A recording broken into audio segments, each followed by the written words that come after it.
Pananampalataya? Baka po merong wala. No? So lahat naman meron. Ayan. Okay. Okay. So tayo po muna ay manalangin. Tayong lahat ay yumuko. Thank you, Lord. Hallelujah. Lord, we worship you. We give you glory. We give you honor, Panginoon. Sa pagkakataong ito, Lord God, na patuloy namin pag-uusapan, Panginoon, ang iyong mga salita. Aming dinadalangin, Panginoon, na patuloy ito, Panginoon, Lord God, magbigay ng tibay sa amin. Magbigay, Panginoon, ng lalo pang pag-grow namin, O God, sa pananampalataya. At lalo pa namin, Lord God, na malakaran ang iyong kalooban, Panginoon, sa aming mga buhay. Lord God, tulungan mo kami, Panginoon, sa lahat ng aming mga dalahin, O God.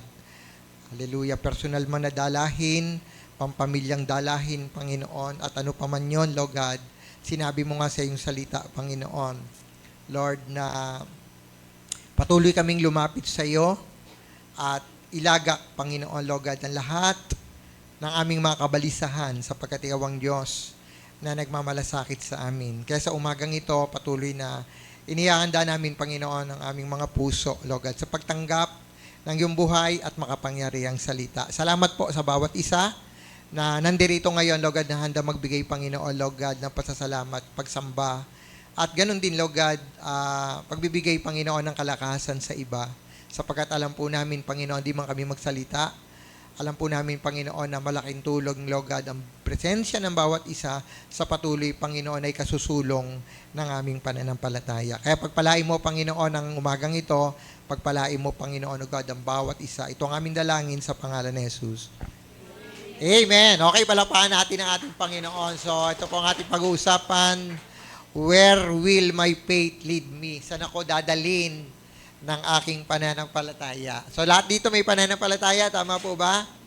So, saan kaya tayo dadalhin ng ating mga pananampalataya? Saan kaya? Saan mo ba gusto nadalhin ka ng iyong pananampalataya? So, bibigyan po tayo ng ang Bible po ay nagbibigay sa atin ng maraming clue, no?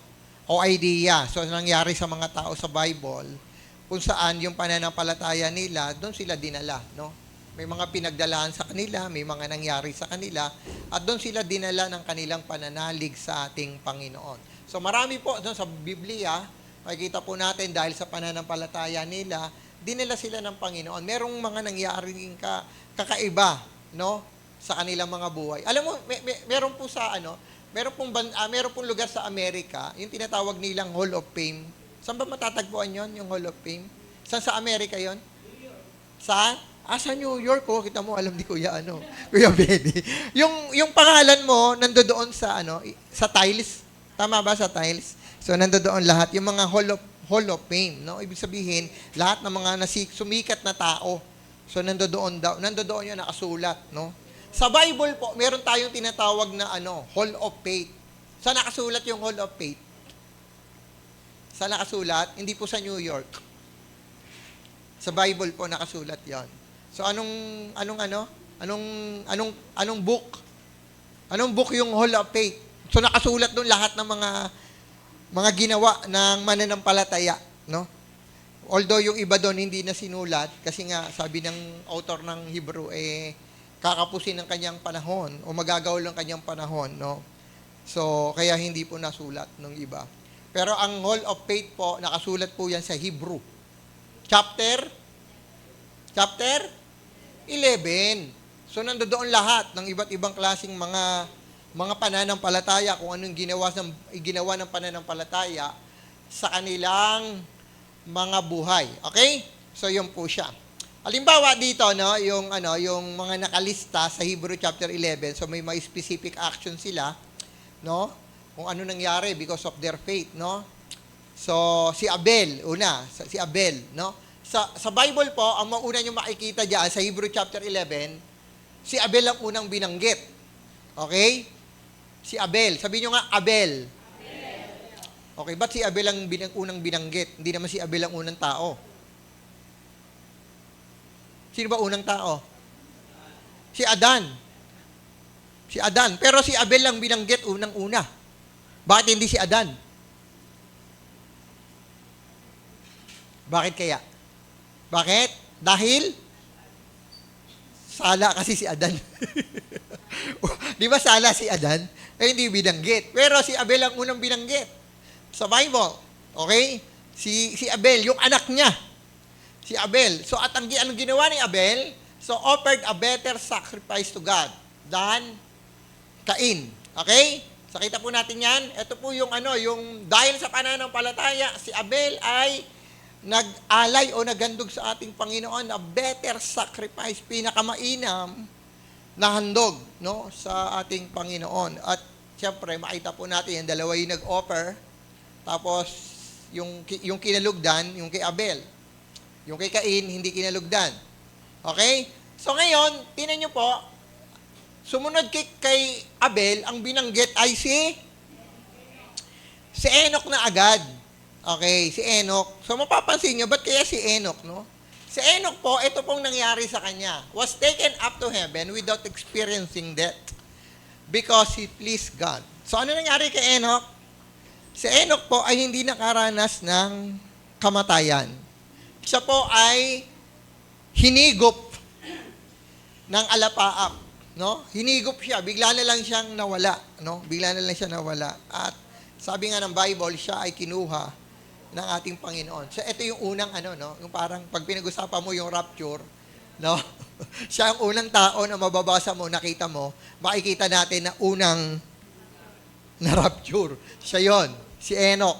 Hindi nakaranas ng kamatayan because he pleased God. Dahil talagang lumakad siya kasama ang ating Panginoon. Talagang nilakaran niya yung kalooban ng ating Panginoon. So nakikita po natin dito anong pinakita ni Abel. Ang sa pananampalataya po makikita natin, ang pinakita po dito ni Abel yung kung paano po sumamba ng tama sa ating Panginoon. Tama? Kung paano sumamba ng tama sa ating Panginoon. Kasi yung pagsamba niya, pag-aalay niya, tama puso eh. Tama po? Tama yung kanyang puso. Tama yung kanyang hinandog. Kaya anong ginawa ng ating Panginoon? Na-please talaga ang ating Panginoon. At ito ay nagawa niya because of His faith. At kay Enoch naman, anong mapapansin natin dito kay Enoch? No? Ano yung tinuturo sa atin ni Enoch dito? So ang mapapansin natin kay Enoch dito, yung na talagang lumakad siya, kinalugdan ng ating Panginoon. Natuwa talaga sa kanya ang Panginoon. At dahil natuwa sa kanya ang ating Panginoon, hindi na siya nakaranas ng death. No? Hindi na siya nakaranas ng kamatayan. So nakakatuwa, no? No? Yung mayroong unang tao sa Bible na hindi nakaranas ng death. Okay? Eh lahat ng tao dapat nakakaranas ng death, no? Pero siya hindi, no? Kakatuwa, di ba? Kasi tayo, umaasa tayo na mamamatay tayo. Tama po ba? Sino dito tingin niya hindi na siya mamamatay? Oh, wala, no? Yung iba nga, handa na yung St. Peter, no? Sino dito may St. Peter na? O, yan, kita nyo. Oh. Yung mga wala pa po, bebentahan ko kayo, ha? Okay. So nakahanda, no? Tayo dito, nakahanda, no? May mga insurance, no? Para kung may nangyari sa atin, yung ating pamilya ay nakangiti, no? Okay, nakangiti sila. Iiyak din siyempre sa una, iiyak. 'Di ba? Iiyak sa una 'yan. Pero pag dumating na yung cheque, naku, masaya na 'yan. Okay. So yun, no? So, nag-expect tayo somehow, someday. So, mamimit natin ang ating Panginoon. Okay? So sabi ng Bible kasi pwedeng mamamatay tayo, no? Pwede namang hindi mamamatay, pero yun ang sabi ni Apostol Pablo, kung hindi pa darating ang ating Panginoon. Pero dito ang pinapakita ng ating Panginoon dito, yung pananampalataya ni Enoch, kung paano siya namuhay ng tama sa ating Panginoon. So, yung pananampalataya ni Abel, so anong ginawa ng pananampalataya ni Abel? Saan siya dinala ng kanyang pananampalataya? Tamang pagsamba, tamang puso. Saan dinala si Enoch ng kanyang pananampalataya? Tamang pamumuhay. So, ibig sabihin, tayo na mayroong pananampalataya sa lugar na to, meron talagang specific na nangyayari sa atin, na ginagawa sa atin ng ating Panginoon. Specific na nangyayari sa ating buhay kung saan dinadala tayo ng ating pananampalataya. No? Yung sa destinasyon na nais ng Panginoon, o kaya mga bagay na nangyayari sa atin because of our faith. So, mapapansin nyo sa pagkatapos kay Enoch, 11 verse 6 na ang susunod. Okay? 11 verse 6. Okay? Ang sabi sa 11 verse 6, and without faith, ito ang isiningit hindi na tao. No? And without faith, it is impossible to please Him. For whoever who draw near to God must believe that He exists and that He rewards those who seek Him. So, ang mapapansin natin dito, lahat ng may pananampalataya, sabi rito, lahat ng may mga pananampalataya, he must believe, dapat siyang manampalataya na ang Diyos talaga ay nag-exist. At kapag daw walang pananampalataya, hindi nalulugod ang ating Panginoon. Ngayon, dito po, bakit kaya si Enoch agad ang binanggit? Kasi di ba, Abel, sunod, Enoch agad. Bakit si Enoch agad? Meron pang Set Tama? Meron pang Set. Tama? Ito po mga anak ni Adan mga anak ni Adan to. Meron pang Set. Meron pang Enos. Meron pang Kenan. Meron pang Mahalel. So si Enoch po, pang 7 generation pa siya. Pang 7 generation pa siya. Okay? Bakit from Abel, Adan muna, Adan, Abel, Set, di ba? Tapos susunod kay Set ay si Enoch, si Kenan, si Mahalel, no? At si Jared, tatay ni Enoch. Tapos Enoch na agad. So kung mapapansin niyo, yan po yung pagkakasunod-sunod. From Adam, si Set, ang unang binanggit ay si Abel. So hindi nakasulat diyan, no? Adam unang tao, sunod, di ba si Abel? Si Abel kasi kaya hindi na nilista. Kasi patay agad Di ba? Patay agad, namatay agad So si Seth, tapos diretso agad siya kay Enoch. Anong ginawa ni Seth? Anong ginawa ni Enos? Anong ginawa ni Kenan? Hindi na lista. Hindi na lista yung kanilang ginawa. Hindi ko alam kung meron silang pananampalataya. Okay? Anong ginawa ng kanilang pananampalataya? Anong nagawa ng pananampalataya ni Enoch? O ni Seth? Anong nagawa ng pananampalataya ni Kenan o ni Mahalel? So, ang point dito, bakit may mga anak si Adan o kaapu-apuhan ni Adan na hindi nabanggit na highlights ng kanilang pananampalataya o hindi sila napasama sa Hall of Faith. Okay? Hindi napalista. Okay? So, tahimik yung Bible doon. No? Tahimik. So, ibig sabihin, hindi nangangahulugan pag tahimik ang Bible ay wala na silang ginawa. Tama? Tama? Ay baka wala silang ginawa, baka wala silang pananampalataya. Hindi po. Okay, hindi lang nalista. Kasi ang sabi ng Hebrew, kung ililista ko lahat, baka kulangin ako sa oras.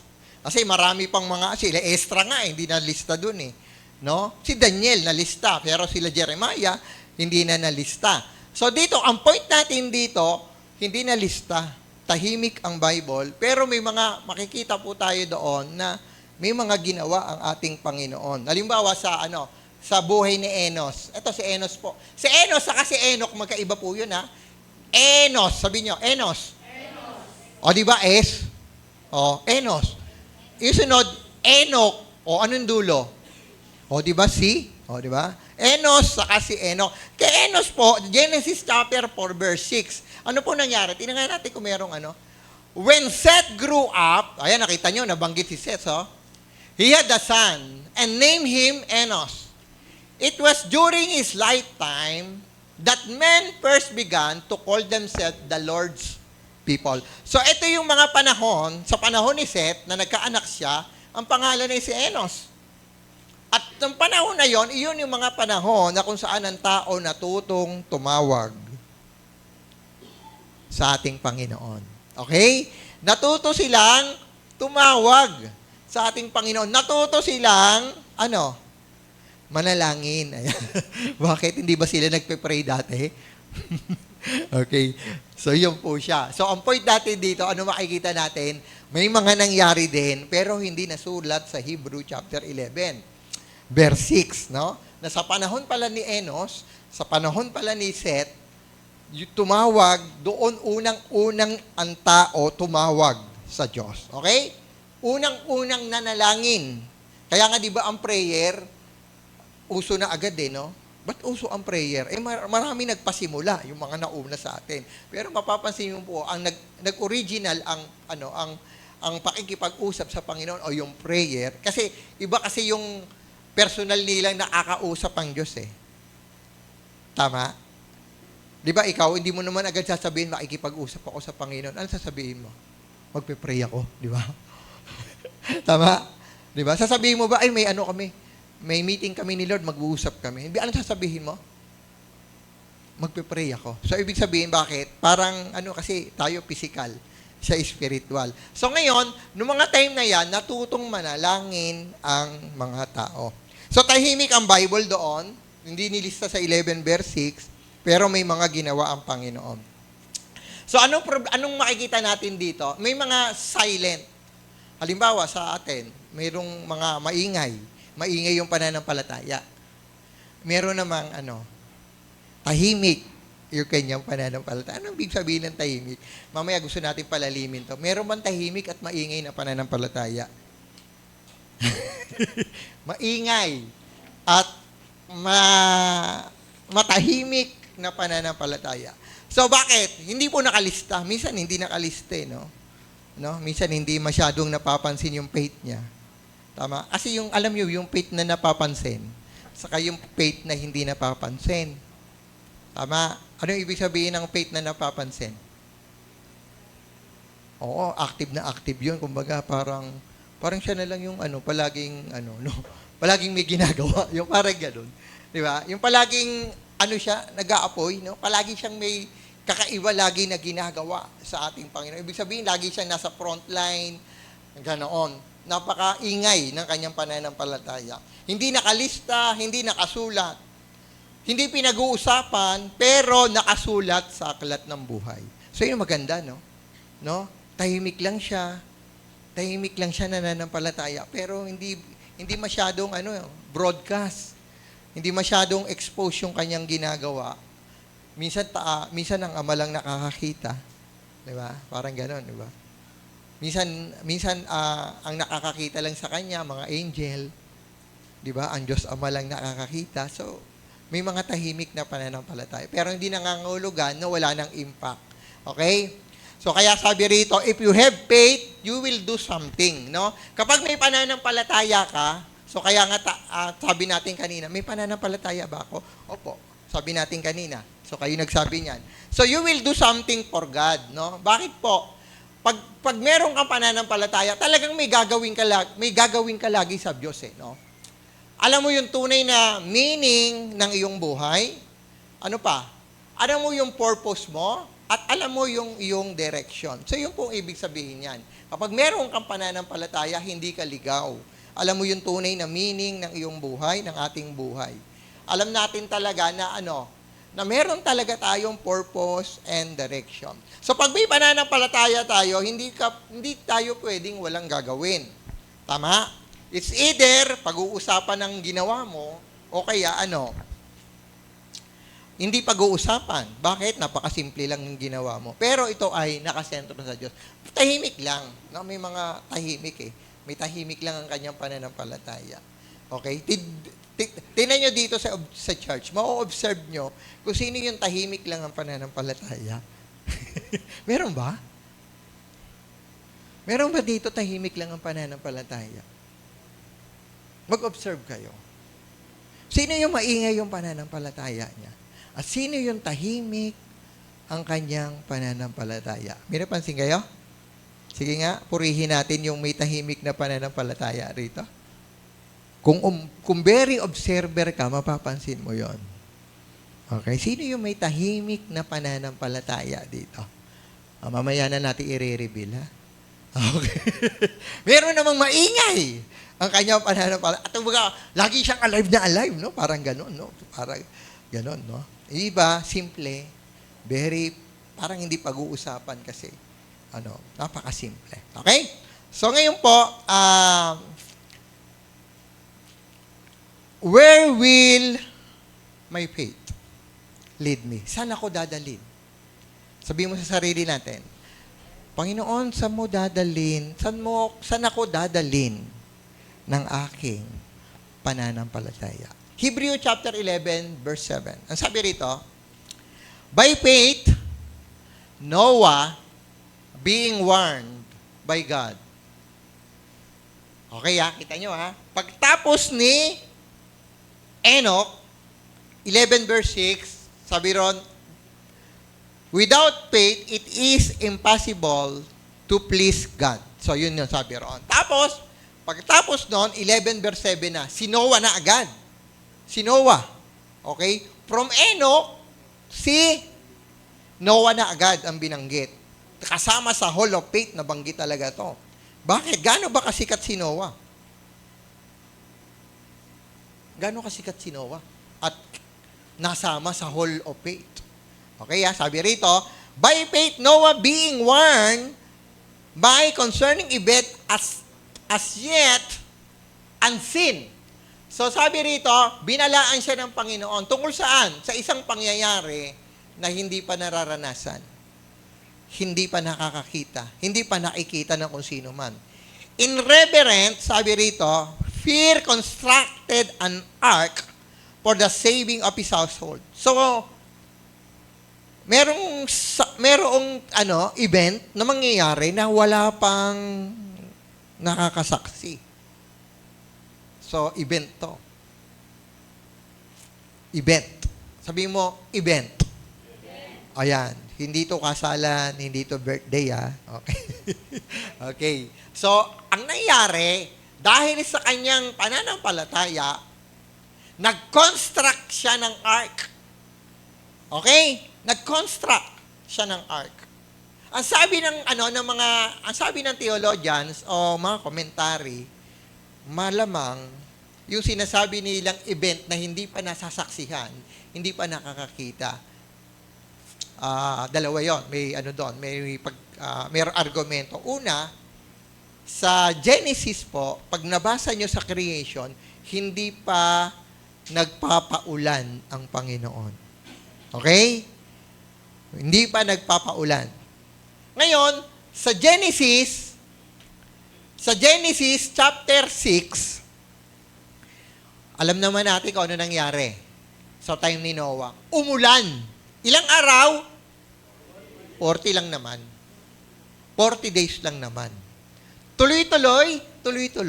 Yeah. Okay. Tuloy-tuloy na ulan.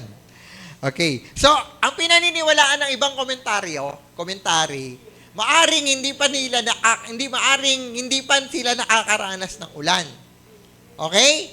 Hindi pa sila nakakakita ng ulan. Pwedeng ganon.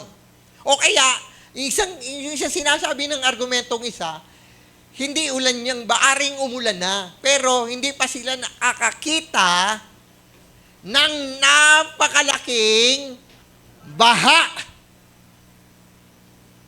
Okay? So, dalawang argumento, bahala ka na kung ano paniniwalaan mo ron, Okay? It's either, hindi pa sila nakakakita ng ulan.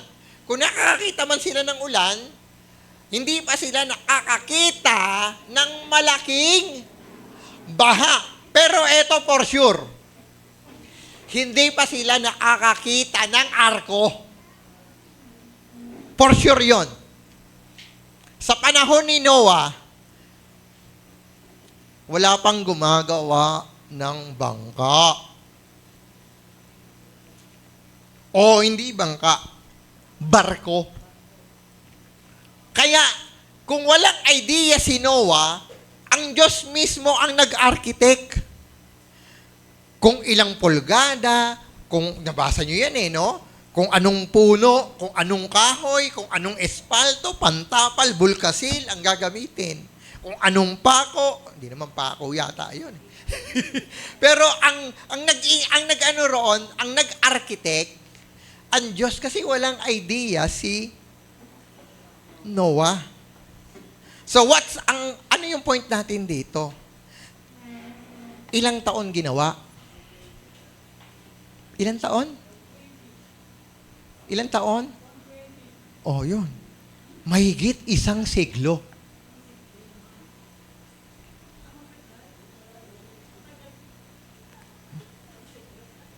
Mahigit 1 siglo.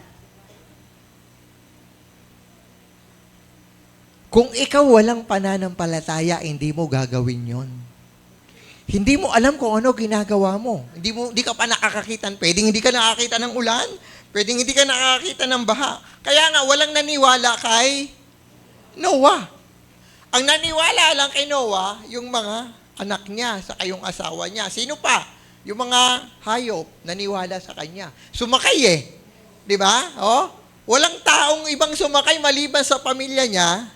At ang sumakay, mga hayop, mga ibon, yun ang mga sumakay. So kaya nga, nabanggit si Noah, pangatlo sa Hall of Faith, dahil matindi yung pananampalataya ni Noah. Kaya nga ang tanong, saan ka dadalin ng iyong pananampalataya? Kasi may pagdadalan sa iyo ang Diyos ng iyong pananampalataya.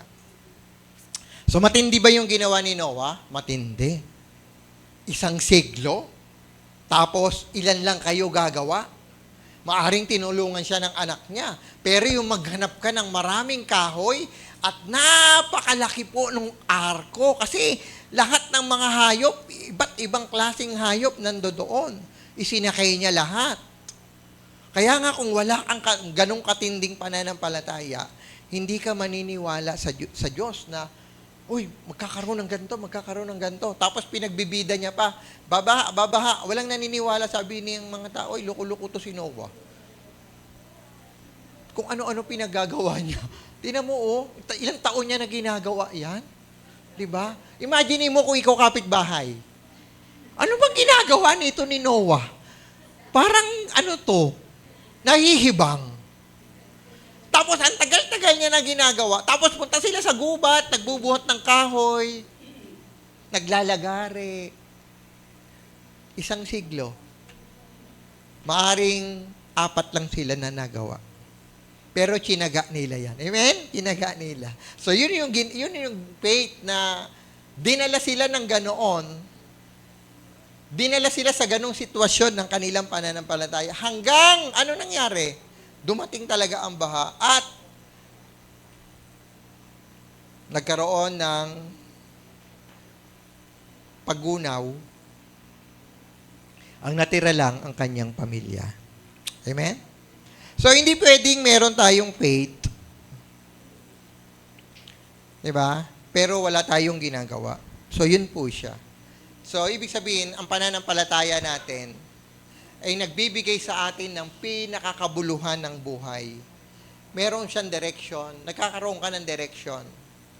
Sabi kay Noah, because of your faith, gagawa ka ng malaking arko. Yan ang iyong purpose. Yan ang iyong direction. Yan ang iyong goal. So, nagkakaroon siya ng meaning, no? Nagkaroon ng meaning yung kanyang buhay because of faith. Nagkaroon ng direction ng kanyang buhay because of faith. Alam mo, maraming mga nasa simbahan, walang direction. Walang purpose, walang goal, no? Kaya nga sabi natin kanina, saan ka dadalin ng iyong pananampalataya? So, hindi pwedeng may faith ka, pero hindi mo alam ang meaning ng iyong buhay, ng ating buhay, no? Hindi mo din alam yung tunay na, kabuluhan ng buhay. Hindi mo din alam kung ano talagang purpose at kung ano ang direction. Basta ang sabi mo lang, basta may faith ako. Okay na yun. Nagsisimba ako doon. Okay na yun. Pero hindi mo alam kung saan ka talaga pupunta. Kung ano talaga ang iyong direction. No? Kung ano talaga ang iyong purpose. Tama? So, kaya nga sabi natin kanina, yung pananampalataya, si Abel, nagkaroon ng tamang pagsamba. Si Enoch, nabuhay na kalugod-lugod sa Panginoon. At si Noah, anong nakita natin kay Noah? Because of faith, gumawa ng napakalaking arko. So, name, pangalanan mo. Because of your faith, ano ang gagawin natin?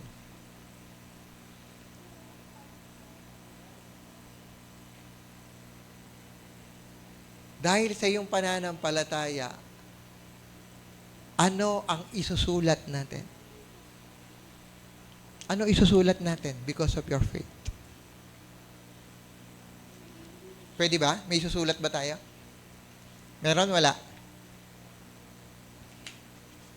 Meron? Meron naman siguro. Meron naman siguro. May pag-uusapan ba tayo because of your faith? Meron ba? Ay, ano, pag-usapan natin yung pananampalataya ni Kuya Benny. Pag-usapan natin yung pananampalataya ni Daniel. Pag pinag-usapan natin yung pananampalataya ni Moises, marami tayong masasabi. Tama? Pananampalataya ni Abraham, marami tayong masasabi.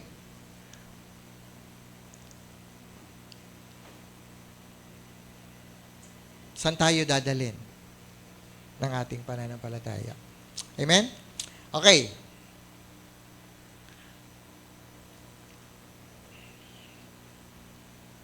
Marami kasi kahit nagsisimba na. Ay, may faith ako. Pero, naliligaw. Nagdasa simbahan pero walang direksyon. Walang purpose. So, ang pananampalataya, ililid niya tayo doon sa tamang direksyon. Direksyon ni Lord. May purpose. Ano pa? May tunay na meaning ang iyong buhay. O, di ba? Sabi nga natin, oy, may faith ako eh. Pero anong gagawin? Minsan nawawala tayo ng direksyon. May faith tayo, pero minsan nawawala. Parang wala akong direksyon, no? Tapos, naisip din natin minsan, may faith ako, pero parang wala naman akong gagawin. Parang wala naman akong purpose. So, minsan kasi, bakit po? Kaya nangyayari yung minsan. Minsan kasi, pinili nating minsan hindi makinig. Tingnan nyo lahat ng may pananampalataya, may instruction, may direction ng Panginoon. Tama po ba? Si Abel, si Enoch, may mga pinapagawa sa kanila ang Panginoon. Because of their faith, nagawa nila. Si Noah, because of their faith, may instruction ng Panginoon, nagawa nila. Sa atin din ganoon.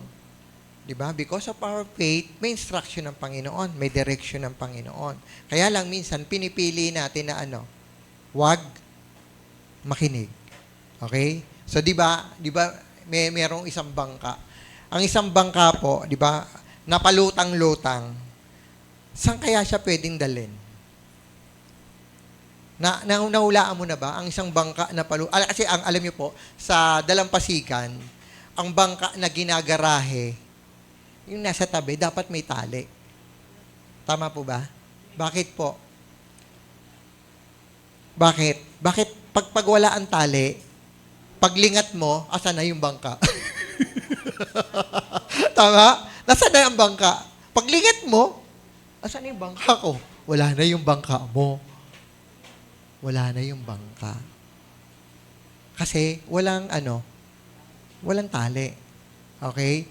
Lalo pa, pag nilagay mo doon sa bandang gitna. Di ba? Hindi mo kailangan ng bagyo para padparin siya kung saan. Kahit mag-floating lang siya. Mag-floating lang siya. Hindi mo alam kung pupunta sa norte. Hindi mo po alam kung saan pupunta sa Hilaga, sa Timog Kanluran.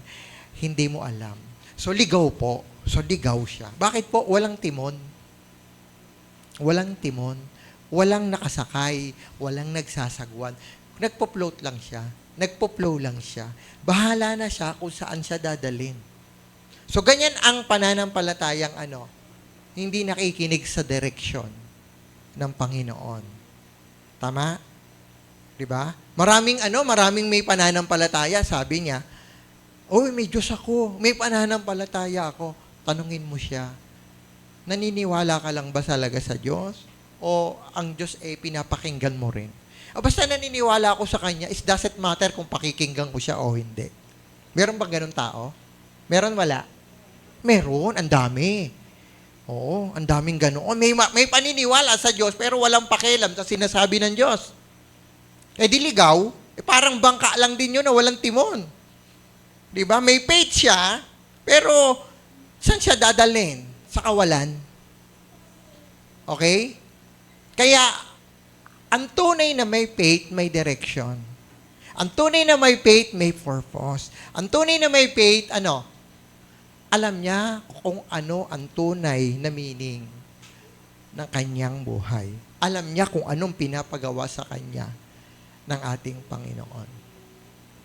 Kaya, mapapansin po natin, kapag naniniwala lang sa Diyos, gusto ko lang maniwala sa Diyos. Iba kasi kaya naniniwala sa Diyos because of blessing. Kaya minsan bless na bless ako, dami kong blessing. Pero wala na siya pakialam kung ano sinasabi sa kanya ng Diyos. Diba? Kaya nga sabi nila, alam mo, tinanggap ko si Lord bilang Panginoon. Oh, talaga? Oo, tinanggap ko siya. Bilang Panginoon at aking tagapag. Ligtas, tanungin mo, tinanggap mo siya bilang hari? Hindi eh. Ang hari, sinusunod. Tama? Sinusunod. Binibigyan ka ng direksyon, binibigyan ka anong purpose mo ng hari, sinusunod siya. Ganon. Kaya marami. Napakarami. Kaya nga sabi natin, saan ka dadalhin ng iyong pananampalataya? Okay? Saan kaya tayo dadalhin? Ang church na to, saan kaya dadalhin ng ating pananampalataya? Saan kaya tayo dadalhin ng ating pananampalataya? So, ang tunay na pananampalataya, nakikinig po sa Diyos yan. Amen po ba? Nakikinig po ba tayo sa Diyos? Ayun, tingnan mo niyo, pahina na ng pahina. Nakikinig pa ba tayo sa Diyos? Sa direksyon ng Panginoon? Okay? Alam ba natin? May gagawin ba tayo? May maililista ba tayo? So, where will your faith lead you? Saan ka dadalhin? Saan tayo dadalhin ng ating pananampalataya? Ikaw ba ay gagawa ng ingay o gagawa ka ng tahimik? May direction ka ba? Meron ka bang purpose? Alam niyo yung nangangarap na gumawa. Sino dito nangangarap na gawin yung pinapagawa sa kanya ng Panginoon? Meron po ba rito? Maingay man o tahimik, no? Kaparaanan mo, kung ano yung kaparaanan ng Diyos sa iyo. Ay magtiwala lang tayo sa process ng God. So nakita po natin na yung mga nauna na binanggit natin, 'di ba? Hindi naman basta-basta sila na nangyari agad 'yun, nakagawa sila. Ang ganda ng ginawa ni Noah. Nung siguro yung mga tao na nalulunod, doon lang nila na-appreciate. Sayang, hindi ako sumakay. Diba? Sayang, hindi ako sumakay. Doon sa arko. Diba? So, yun siya. Kaya ano mapapansin natin dito? Kailangan natin magtiwala sa proseso ng ating Panginoon. Okay? So, kaya nga sabi natin, bakit magandang pag-usapan yon, no? Yung ginawa ni Noah, grabe yon, no? Hindi basta-basta yung ginawa ni Noah. Okay? So, magtiwala tayo dun sa proseso ng ating Panginoon. Yung direction ng ating Panginoon, di ba? Hindi yun madali, di ba? Pag may pinapagawa ang Panginoon, hindi siya madali. Okay? Yung iba nga gustong maglingkod sa Panginoon. Yung iba nga, because of faith, gusto na mangyari yung ganitong mga bagay. Lord, pagpapalain mo ko, ganito mangyayari sa akin, ganito yung mangyayari sa akin. Eh, siyempre, magtiwala muna tayo sa Panginoon sa kanyang proseso. No? Yung iba nga, gusto maglingkod sa Lord. Alam mo, gusto ko talaga maglingkod sa Panginoon. O sige, maglingkod ka sa Panginoon. Kaya alam, may discipleship to, ha? Ay, ayoko ng discipleship. gusto ko lang maglingkod sa Lord. O hindi nga, may proseso kasi. Ayoko, gusto ko lang ganun eh. Doon kita nyo, tamang pagsamba. Tamang pamumuhay, tamang pagsamba. So, yun po siya. Yung iba, ayoko na mag-devotion. No? Mga tipong ganon. No? Ano pa? Nahihirapan sa instruction at direction ng ating Panginoon. Tingnan nyo to, ha? Hebrew chapter 11, 32 to 34. Meron tayong makikita rito. Tingnan nyo. Okay, sabi rito, and what more shall I say? For time will fail me to tell of Gideon. Ito na. Barak, Samson, Jephthah, of David and Samuel and the prophets. Ito yung sinasabi ko sa inyo kanina na ililista niya sana lahat, pero kulang na siya sa oras. Kasi baka pag nilista niya lahat, naku po, napakalaking aklat nun. Yung mga pinaggagawa pa nila, i-detalye niya, no? So, hindi na sinulat yon, di ba? So, ang makikita natin dito, who through faith conquered kingdom, ayan yung mga pinagagawa nila. Through their faith, conquered kingdom, nanakop ng mga kaharian, nagpatupad ng mga hustisya, ano pa? Nagkamit ng mga pangako, nagpatikom ng bibig ng leon. Because of their faith.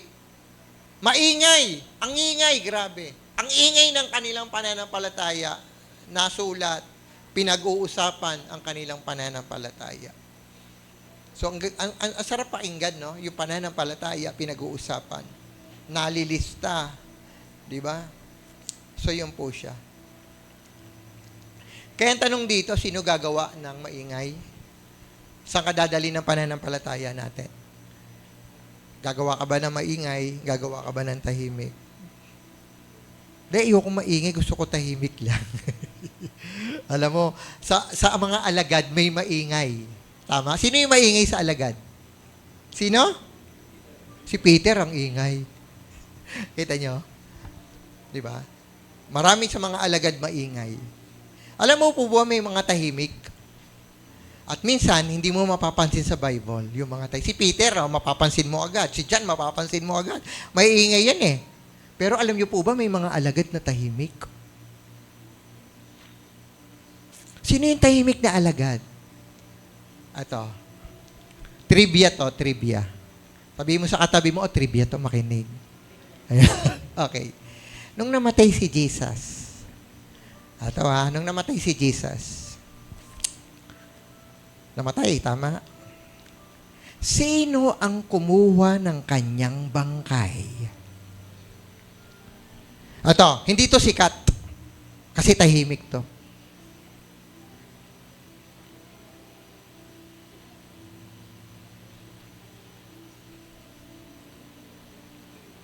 Sino? Sino ang kumuha ng kanyang bangkay? Supposedly, kamag-anak. Supposedly. Ikaw ba papayag ka na matay yung kamag-anak mo, hindi ikaw makikialam? Tama? Tama? Tama ako, tama. Ngayon, bakit hindi si Mary ang kumuha? Bakit hindi yung kapatid ang kumuha ng bangkay ni Jesus? Hindi nyo mapapansin sa Bible yan. Pero pag inurirat mo, inusisa mo, mga tahimik to. Pero, tahimik na pananampalataya, but they create great impact.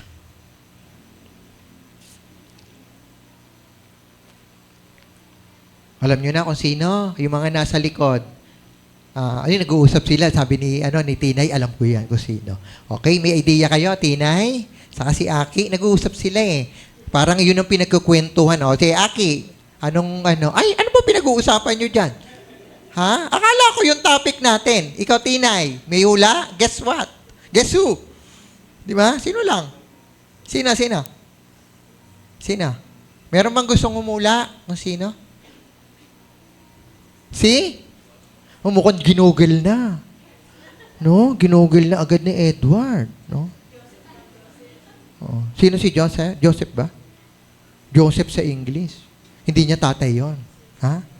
Si Jose. Sa Tagalog. Si Jose. Sino si Jose? Member ng Sanhedrin. May mataas na posisyon sa gobyerno. Kasama niya si Nicodemo. Kung maaalala niyo si Nicodemo, tahimik na mga alagad to. Tahimik na sumusunod sa ating Panginoon Kristo. Ano namang kinalaman? Bangkay lang yon. Makinig kayo kasi trivia to. May mapupulot kayo dito. Alam nyo, sa batas ng Roma, pag pinako ka sa krus, hahayaan ka lang doon. Kung hindi ka hahayaan, kakainin ka ng buitre. Hanggang ikaw ay malusaw doon. Kung hindi ka naman aalisin sa cross, itatapon ka bilang basura kasama ang maraming mga bangkay sa Israel. Bakit po? Bakit po?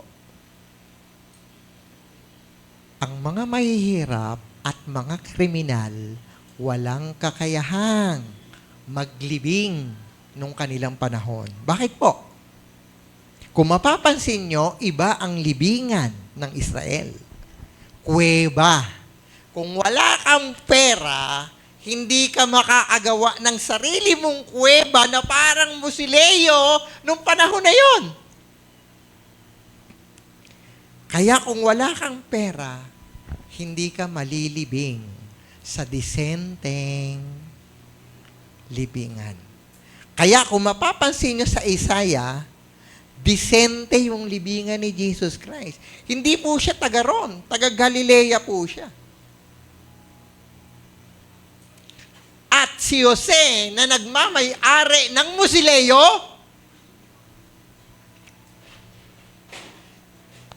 siya ang tahimik na mananampalataya kasama si Nicodemo na kumuha ng bangkay ng ating Panginoon kasama ang mga mayayaman.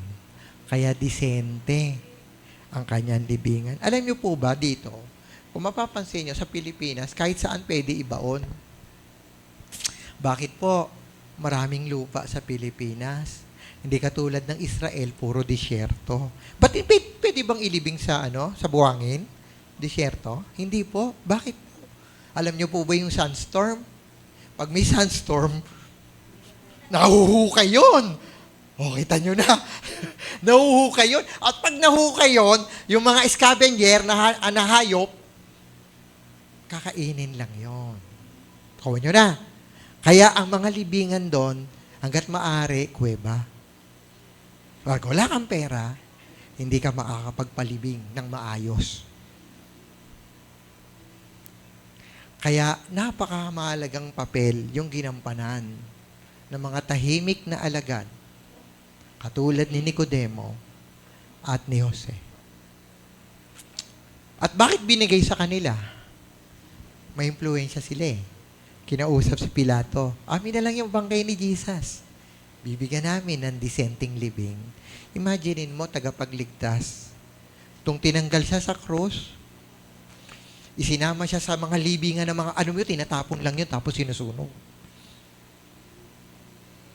Parang walang ebidensya pag doon siya nilagay na si Jesus Christ ay bumuling na buhay. Di ba ang ganda ng kanyang libingan na mayroong pang pag pinindot mo, bubukas yung bato? Meron ba nun? Wala. Okay? Di ba? May gwardiya pa yung kanyang musileo. Di ba? At kagagawa ninyo yon. Yung tahimik na mananampalataya. Si Jose. Nakukuha niyo po. So, pwedeng maingay ka, doon ka dadali ng Diyos sa pananampalataya mo. Pwedeng tahimik ka, doon ka gagamitin ng ating Panginoon. Whether maingay o tahimik, ito ay nakasentro sa ating Panginoon. Saan ka dadalin ng iyong pananampalataya? Amen? Saan ka dadalin ng iyong pananampalataya? So, yun po yung challenge sa bawat isa sa atin. Na bilang mga mananampalataya, di ba po ba? Mananampalataya po ba tayo? Amen. Sino dito mananampalataya? Amen. So, ano ngayon ang gagawin natin? Saan tayo dadalhin ng ating pananampalataya? So, dapat po, meron tayong gagawin. We will do something for God sa direction, sa purpose ng ating Panginoon. Amen po ba? Tayong lahat ay tumayo.